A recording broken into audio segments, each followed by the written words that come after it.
Terima kasih pemirsa, Anda masih bersama kami di Halo Indonesia. Dusun Posong di Kecamatan Tapen, Kabupaten Bondowoso, Jawa Timur dijuluki sebagai kampung YouTuber. Ya, para pemuda di kampung ini sebagian besar menjadi konten kreator yang mampu meraup penghasilan hingga ratusan juta rupiah.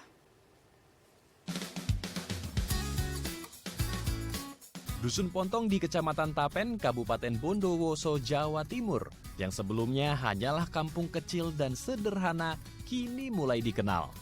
Pasalnya, ekonomi di kampung ini telah mengalami perubahan. Terlihat berbagai mobil keluaran terbaru berjajar di desa kecil ini.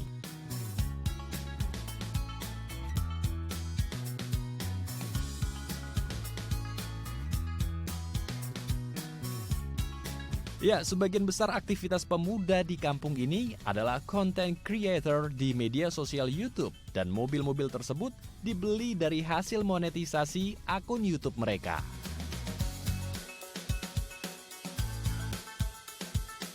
Sebelumnya, para pemuda di kampung ini merantau keluar kota untuk mencari pekerjaan. Namun saat mengenal media sosial YouTube, warga di kampung ini pun menjadi YouTuber dan mampu meraup penghasilan belasan hingga ratusan juta rupiah.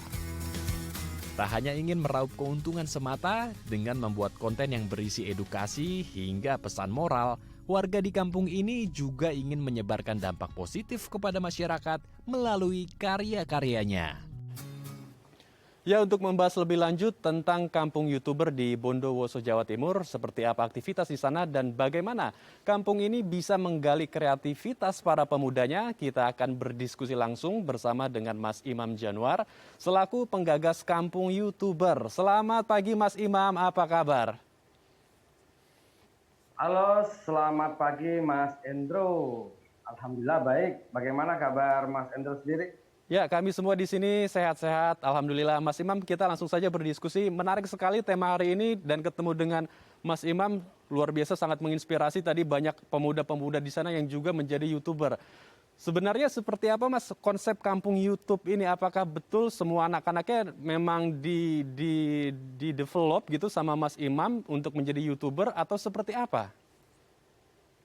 Ya, kalau menurut saya sih begini. Jadi menurut yang saya simpulkan, jadi saya mengenal YouTube sendiri kan semenjak di tahun 2017 itu masih saya tuh statusnya sebagai karyawan toko. Tapi alhamdulillah di tahun 2017 sampai di tahun 2019 saya itu double double pekerjaan. Jadi siangnya saya kerja toko, malamnya saya menjadi seorang kreator untuk membuat konten-konten. Nah, di tahun 2019 karena banyaknya anak muda yang pengangguran, kemudian banyak yang baru lulus sekolah, ingin mendapatkan penghasilan itu harus keluar kota atau merantau ke kampung-kampung sebelah ataupun ke luar pulau. Nah, di situ saya berpikir kenapa saat ini tidak memanfaatkan dari smartphone yang mereka miliki.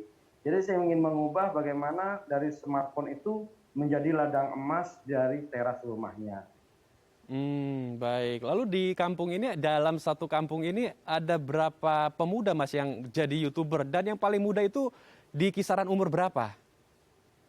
Alhamdulillah kalau dari jumlah yang menjadi konten kreator dari kampung saya itu mencapai ratusan ya, ratusan anak atau ratusan pemuda sampai yang orang tua juga menjadi seorang kreator. Karena sudah mulai melihat dari cerminan-cerminan dari yang sudah dihasilkan. Nah, kemudian untuk usia paling muda di sini sekolah pun umur usia kira-kira 17 tahun ya, dia sudah mulai menggali dari YouTube. Karena buat bekal ketika dia sudah lulus sekolah, dia nggak kebingungan untuk mencari pekerjaan lagi. Jadi alhamdulillah sudah ada opini atau mindset untuk mendewakan seragam lagi.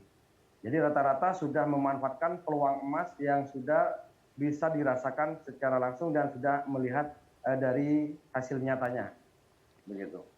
Baik. Jadi sejak umur 17 tahun atau anak-anak yang masih duduk di sekolah ya sudah mulai mempunyai Mulai. kreativitas untuk menjadi seorang YouTuber. Lalu kalau berbicara mengenai konten ini Mas, karena kan saat ini banyak sekali saingan YouTuber-YouTuber di media sosial. Lalu bagaimana agar kampung di Bondowoso ini juga bisa tetap menarik gitu Mas dengan konten-konten yang dibuat dari para pemuda ini?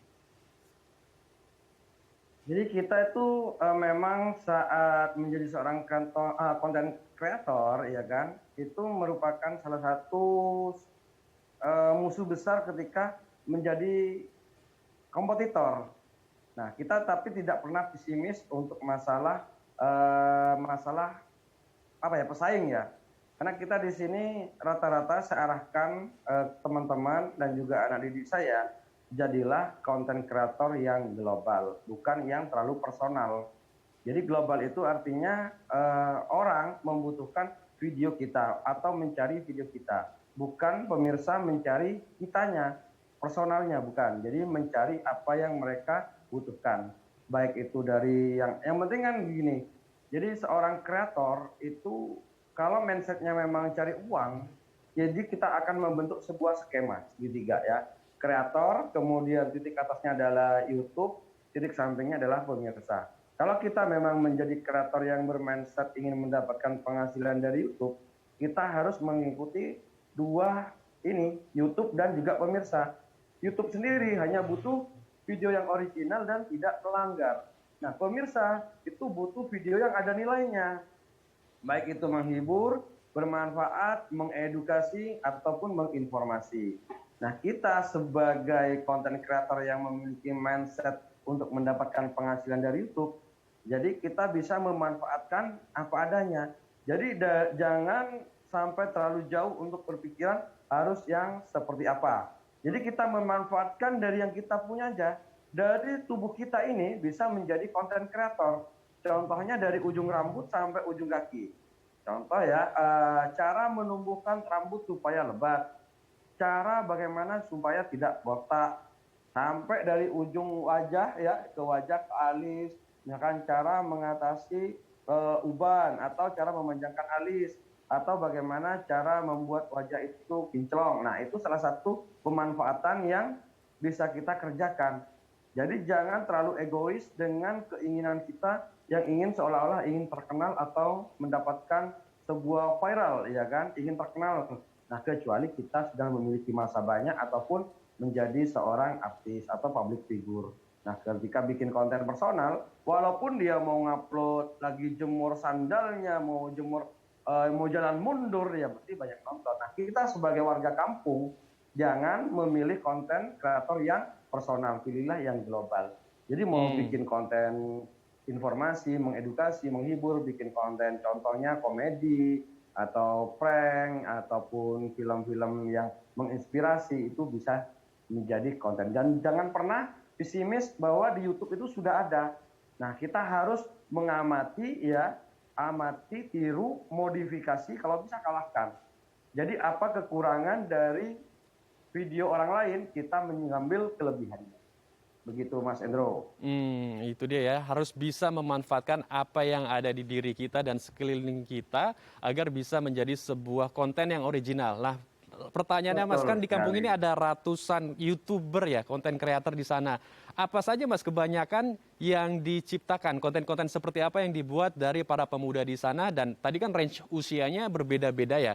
Bagaimana cara Mas Imam juga mengembangkan potensi mereka agar bisa benar-benar fokus menjadi YouTuber yang original? Yang pertama adalah saya bagaimana harus mengubah mindsetnya, pola pikirnya, ya kan? Kalau dulu kebanyakan orang-orang itu di kampung saya, dia harus mendapatkan uang, harus keluar rumah. Nah, tetapi saat ini alhamdulillah saya balik, bagaimana uang itu mencari kita ke dalam rumah. Itu yang pertama. Jadi harus saya olah dulu mindsetnya, supaya mereka itu memiliki rasa percaya diri dan semangat. Nah, setelah itu kita arahkan untuk ide kontennya. Minimal kita harus sesuaikan dengan hobi dan juga passionnya. Nah, jika orang itu tidak memiliki hobi atau passion, minimal kita manfaatkan lingkungan sekitar yang bisa dijadikan konten kreator. Contoh saja mungkin tetangga nih lagi memiliki peternakan kambing. Nah, itu kita bisa manfaatkan. Jadi untuk dijadikan sebuah konten. Dan rata-rata di kampung saya di sini, muda-mudinya dan juga banyak orang tua adalah memilih konten-konten yang saya ajarkan adalah yang 5 poin. Yang pertama, membuat konten yang abadi. Yang kedua, membuat konten yang tanpa modal. Yang ketiga, membuat konten yang memiliki mangsa pasar luas dari usia anak-anak sampai orang tua dan juga laki-laki dan wanita. Dan juga yang keempat adalah memilih konten yang tidak harus memiliki keahlian khusus dan juga harus membutuhkan SDM orang lain ya. Jadi membutuhkan tim. Nah, itu. Yang terakhir adalah memilih konten yang sangat fleksibel. Jadi kita bisa mengerjakannya tanpa menggunakan waktu yang khusus dan juga memerlukan tempat yang khusus. Nah, salah satu contohnya yang dari 5 poin ini adalah kesehatan, konten Islami. Jadi misalkan orang itu hanya bisa mengaji. Nah, buatlah konten murotal, ya kan? Bacaan-bacaan ayat suci Al-Quran, kemudian tinggal kita mengemasnya. Bagaimana supaya lebih menarik untuk ditonton oleh pemirsa. Nah, yang paling penting di sini adalah bukan masalah kualitas dari videonya. Maksud saya kualitas dari Full HD atau harus menjadi videografer dulu, ya kan? Untuk menilai dari kepuasan nilai video itu. Jadi nggak harus seperti itu. Jadi saya mengajarkan kepada mereka bahwa menjadi YouTuber itu memang berbeda dengan videografer. Jadi pengen jadi YouTuber nggak harus pintar dulu untuk menjadi seorang videografer. Jadi manfaatkanlah apa yang kalian punya. Nah, Baik. itu. Jadi itu Jadi ya. ketika sudah membuat sebuah, ya. Baik. Kita Jadi harapkan sangat mudah sekali untuk ya, gimana baik. itu? Baik, Mas Imam, karena waktu kita terbatas, kita harus mengakhiri diskusi ini, tapi Ya, kita harapkan pemirsa di rumah juga bisa terinspirasi, bisa memanfaatkan apa yang ada di dalam dirinya, yang ada di lingkungan sekitar, untuk bisa menjadi itu sebuah karya yang pesan bisa saya. menginspirasi banyak orang, dan tentunya dengan karya-karyanya yang Ya, positif juga. Terima kasih, Mas Imam, telah berbagi inspirasi betul. bersama kami di Halo Indonesia. Sehat-sehat selalu, Mas Imam, dan salam untuk teman-teman YouTuber di sana. Amin. Baik pemirsa, usai jeda kami akan menghadirkan informasi menarik dan inspiratif lainnya. Tetap bersama kami di Halo Indonesia.